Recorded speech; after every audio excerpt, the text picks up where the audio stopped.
Olá pessoal, tudo bem? Vamos para mais uma videoaula. Hoje nós vamos falar sobre o povo asteca. Quem que são os astecas? Os astecas, eles são um povo chamado de pré-colombiano. Por que pré-colombiano? Que eles estavam aqui nas Américas antes do Cristóvão Colombo chegar. Então a gente pode denominar os astecas como pré-colombianos, como pré-hispânicos, antes dos espanhóis chegarem aqui no nosso continente. Qual é a região que os astecas habitavam? Os astecas, eles estavam na região da chamada Mesoamérica. O que é a Mesoamérica? Onde a Mesoamérica está? A Mesoamérica é a região do centro do México.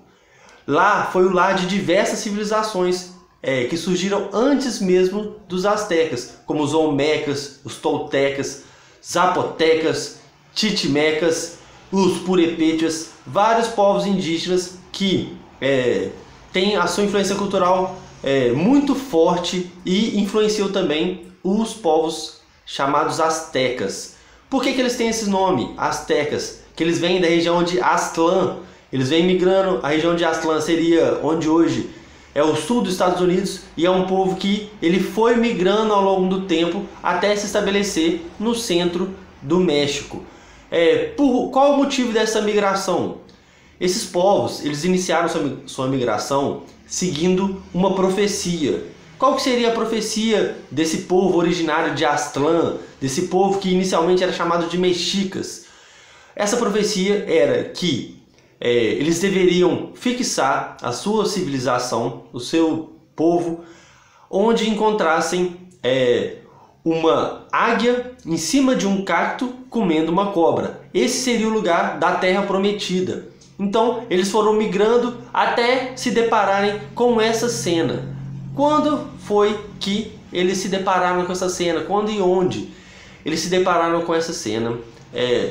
Numa ilha do lago onde hoje é constituída a cidade do México. Então a capital asteca, ela foi construída em cima de um lago. Nossa, mas como assim em cima de um lago? Eles aproveitaram uma pequena ilha que tinha lá e foram fazendo diversas construções grandiosas para conseguir viver em cima, desenvolver sua civilização em cima desse lago. Então, o nome dessa cidade foi Tenochtitlán. Então Tenochtitlán era a capital dos astecas. É uma cidade grandiosa, chamada de a Veneza das Américas. Por quê?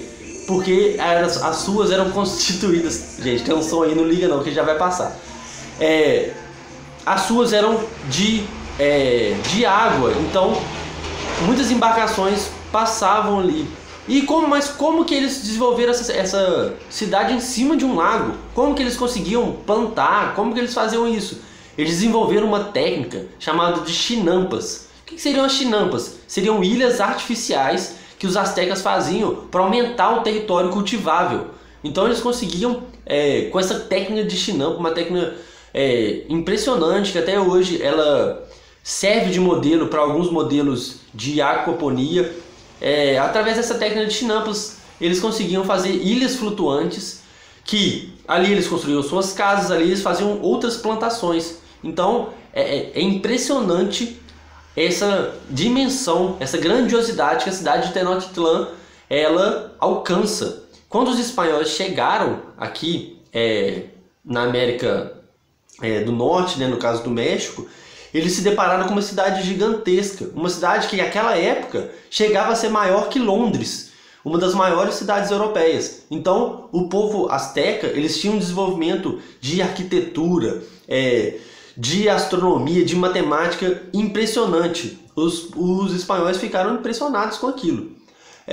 Então já descobrimos, já falamos da profecia para eles constituírem sua capital Tenochtitlán em cima de um lago, porque viram a águia em cima de um cacto comendo uma cobra. Agora vamos falar de algumas características desse povo asteca. Esse povo asteca, eles constituíam um império. Como assim um império? Eles dominavam outras tribos ao redor, então dominavam diversas etnias que estavam ali nessa região do Vale do México, nessa região central do México. Então eles eram um império muito temido, com guerreiros bem treinados, capacitados. Os principais guerreiros eram os guerreiros jaguar e os guerreiros águia.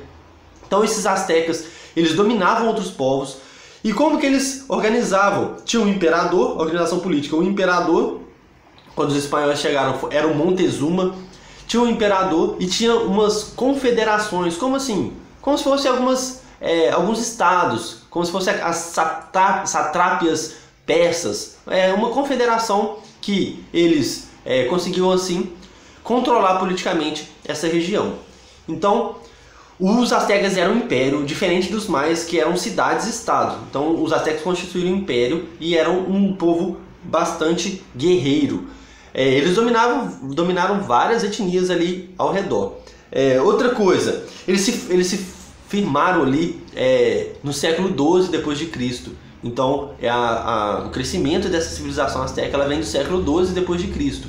E a derrocada deles vem com os espanhóis. Mas quando os espanhóis chegaram, essa cultura foi totalmente eliminada? Não. Até hoje no México tem influência da cultura indígena. Hoje em dia no México são 6 milhões de pessoas que falam a língua náhuatl, que era a língua que os astecas falavam lá naquela época. Então 6 milhões de pessoas ainda falam essa língua, para a gente ver a manutenção dessa cultura, dessa tradição indígena nessa região do México, dos povos originários ou povos tradicionais. Quem não gosta de falar indígena pode falar povos originários ou povos tradicionais. Essa confederação ela era dividida também em clãs. Então cada clã tinha ali a sua organização política. No topo da pirâmide social, os nobres e os chefes guerreiros. Na parte mais abaixo, os comerciantes, esses comerciantes eles tinham uma função importante, porque como eles iam a todas as partes do império, eles funcionavam também como espiões. Então esses comerciantes eles eram chamados os potecas. Então eles tinham uma importância significativa nessa constituição do Império Azteca. Abaixo, na pirâmide social, vem os cidadãos livres, que eles eram chamados de Macehuatlin. Os nomes têm uma origem linguística diferente da nossa, então são bem diferentes. Então, Tenochtitlan, Potecas, Macehuatlin. Então, os Macehuatlin eram cidadãos livres camponeses, pequenos comerciantes, pessoas que pagavam os impostos, serviam o exército e tinham que pagar uma espécie de corvéia. Como assim uma espécie de corvéia? Um trabalho compulsório também para o império. E abaixo, os escravos. Esses escravos eles eram feitos por guerra ou por dívidas. Eles eram chamados de Tlatlacotin. Então os escravos eram chamados de Tlatlacotin. Como que era a sucessão política? Tinha um imperador e era hereditário. Passava de pai para filho, e esse imperador tinha um apoio também de 3 grandes guerreiros.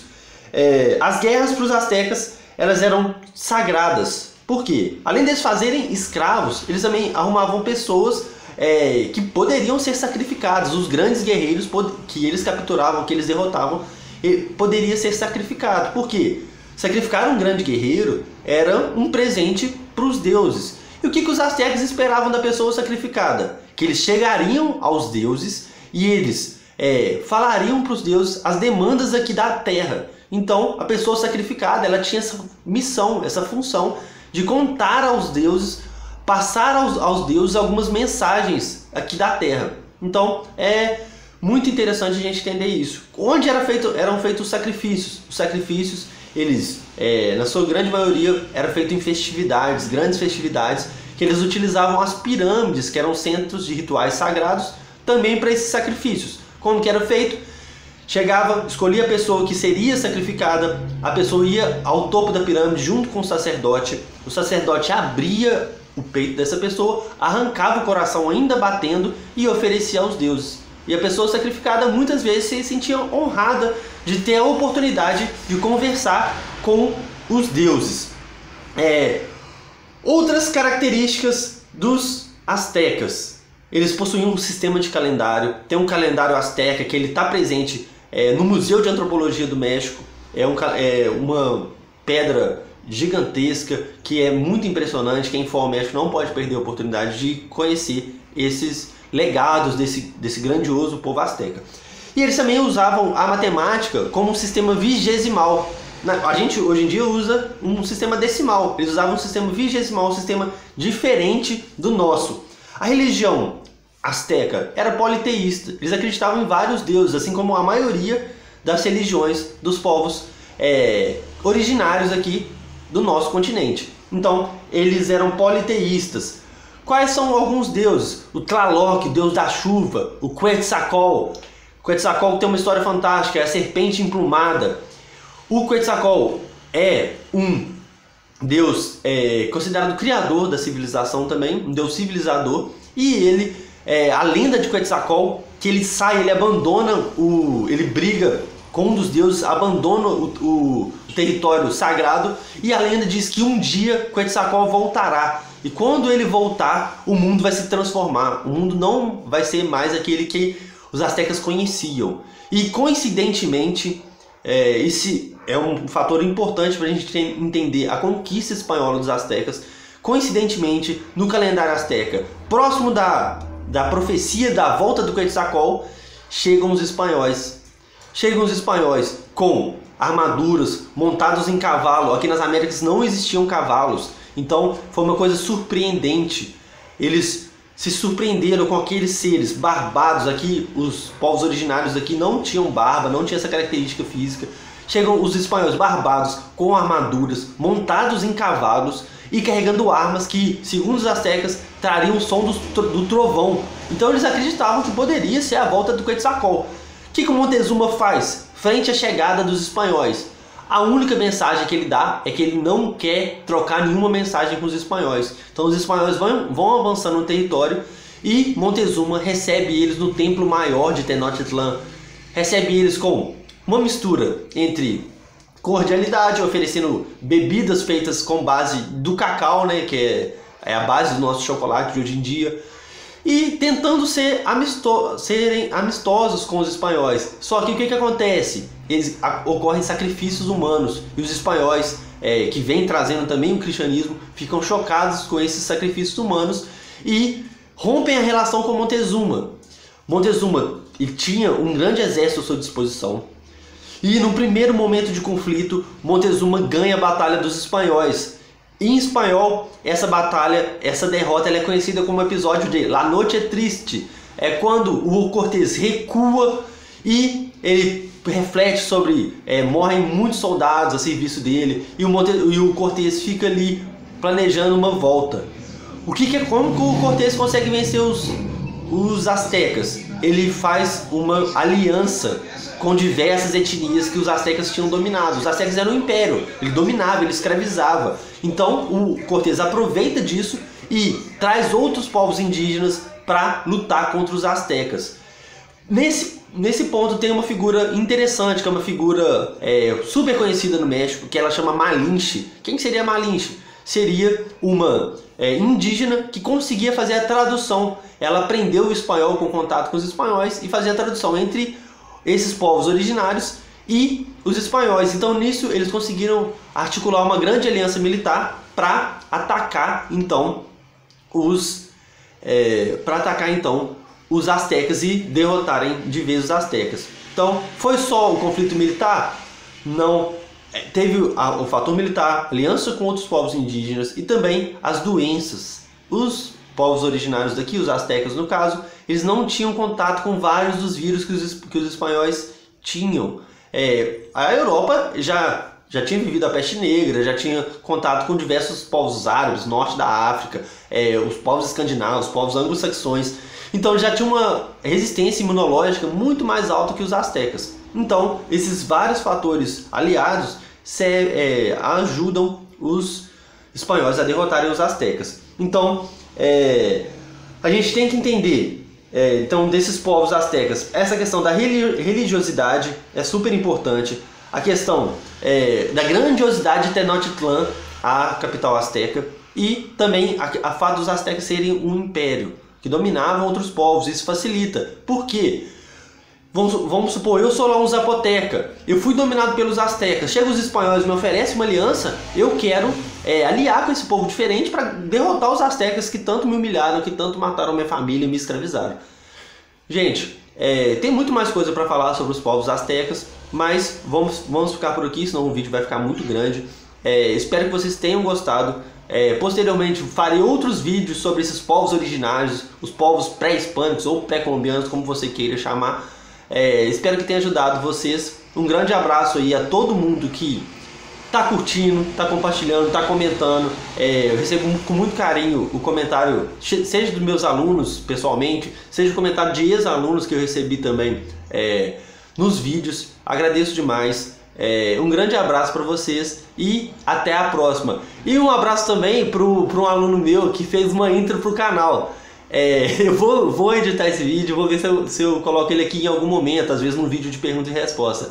Gente, muito obrigado e até a próxima. Abraço.